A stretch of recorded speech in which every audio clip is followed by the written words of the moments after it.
This is a dramatic situation. We have to do everything possible to end violence.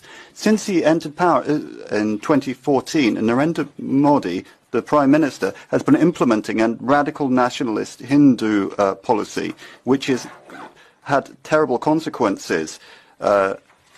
Journalists, religious minorities, and human rights fighters. In India, millions of Muslims and Christians suffer every single day because the government violates their most fundamental rights. The situation is serious. That's why the European Parliament must vote tomorrow on a very clear resolution. It has to be clear in denouncing the nationalist discourse of Mr. Modi. We should all be worried about the worsening human rights situation in India. Freedom of press has narrowed. Journalists and activists have been arrested for false reasons. Discrimination and hate have increased. And this is also what I saw personally when I visited India in December. This saddens me as India is a very important partner for us. EU and India have to make human rights and democracy a fundamental part of their partnership in all regards, including trade. Our joint resolution is crystal clear. We are calling on India to do everything within its power to end ethnic and religious violence, to punish perpetrators and end Hindu extremism.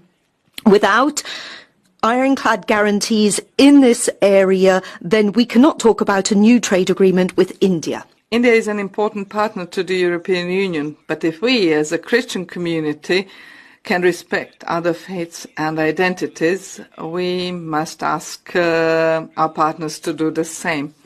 I propose an urgent visit by the European Special Envoy for Religious Freedoms to India, and the way Indian government will treat this proposal will show whether the authorities there are for the time being only powerless in such cases, or whether they knowingly allow persecution of religious minorities by radical groups. And for political leaders to refrain from making inflammatory statements. They should impartially mediate tensions and reject any nationalistic rhetoric.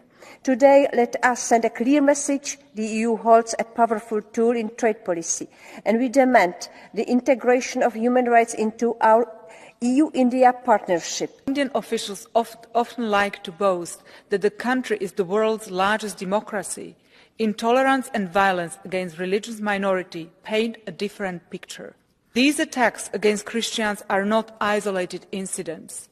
They are organized, leaving behind destruction and shattered lives.